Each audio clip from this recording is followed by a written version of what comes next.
Okay, imagine this. A watch called Furtif. That's French for stealth. And it's designed so you can, barely read the time easily. It's meant to be hidden. Right, intentionally elusive. Exactly. But then this same watch makes this huge noise at a major charity auction. We're talking like $250,000. Incredible attention, yeah. So why? Why would a master like F.P. Journe make something so deliberately hard to see only for it to be, so seen? Well, that's the fascinating thing we're diving into today, isn't it? We're talking about the F.P. Journe Chronomètre Furtif Bleu. It was unveiled for Only Watch 2023. And Only Watch, it's huge for charity-raising funds for Duchenne muscular dystrophy research. But for François-Paul Journe, it's almost always been a sort of preview, a canvas for what's coming next from the brand. Okay. So for you listening, our mission today is really to decode this stealth watch. We want to look at how it mixes this really cutting-edge design with some deep watchmaking significance. We're pulling out all the good stuff from the coverage around it. And figure out why everyone was talking about this specific piece. Exactly.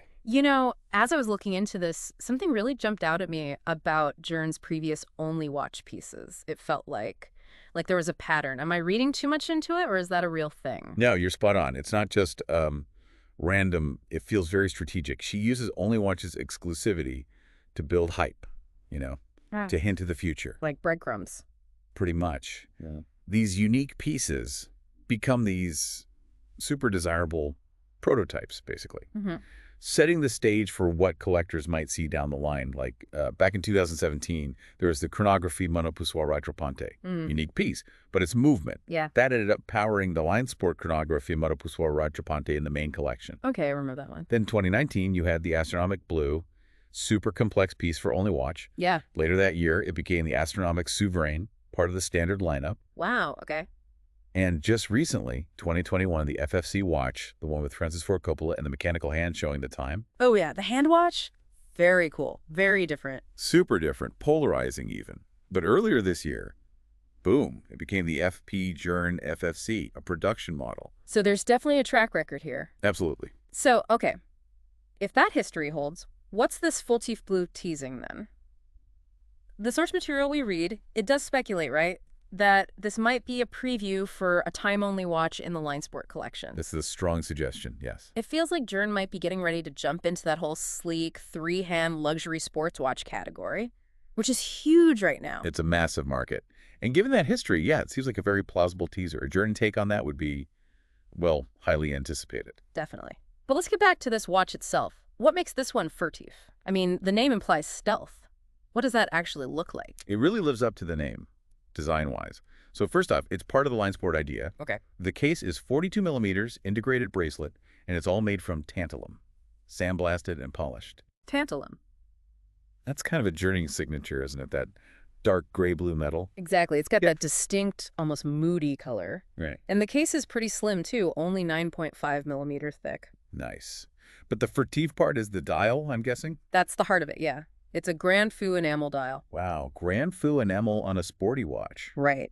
And Grand Feu means it's fired multiple times at really high heat. Gives incredible depth and durability. But here's the twist.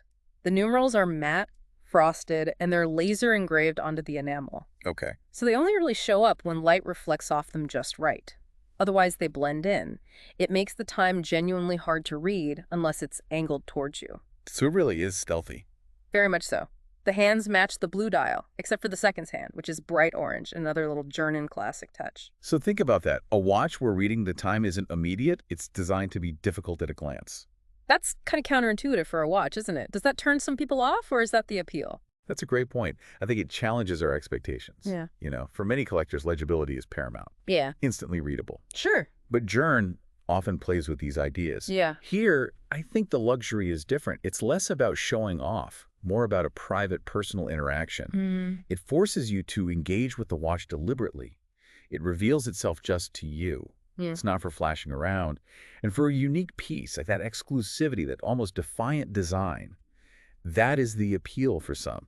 It makes checking the time feel almost like a little secret ritual. Okay, I get that. But then you flip the watch over. Yes. And the back is anything but furtif, right? It's like a complete contrast. Totally.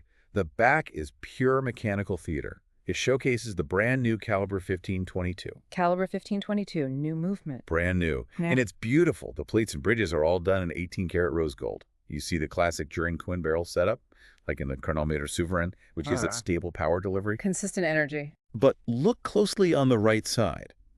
There's a key upgrade for the escapement, the regulating organ. The balance wheel, the heart of the watch. Yeah. It's now held by a transversal bridge. Think of it like a solid bar across the movement, holding the balance more securely for better stability and precision. Ah, so more robust. Exactly. And it's linked to a direct central seconds hand, which is more efficient. Plus, it has good power reserve, 56 hours. Solid. And get this, there are actually extra complications on the movement side. A power reserve indicator and a moon phase. On the back? Yep, reserved just for the owner to see when they turn the watch over. It'll private displays. That's cool. So even the complications are kind of stealthy? In a way, yeah. Hidden gems. It really shows, doesn't it, how even with their established style, they're always pushing the engineering side. It's that constant evolution. Absolutely. It's what makes brands like Journe so compelling. It's not just repeating formulas. And as you said, this Furtif Bleu, it was a one-off for Only Watch 2023. That's right. Unique piece. And the auction estimate reflected that. It was CHF 200,000 to 400,000 Swiss francs. Wow, that's serious money. So thinking about everything, the stealth design, the new movement inside, this history of teasing future models, what's the real impact of a watch like this, beyond just the final auction price? Well, given that Journe pattern we talked about, Right. where these pieces often predict future collections, combined with this genuinely unique design, the innovative mechanics, and of course the fact it's for a major charity, its value goes way beyond the hammer price. It becomes a marker, a significant point in time for collectors, for the brand itself.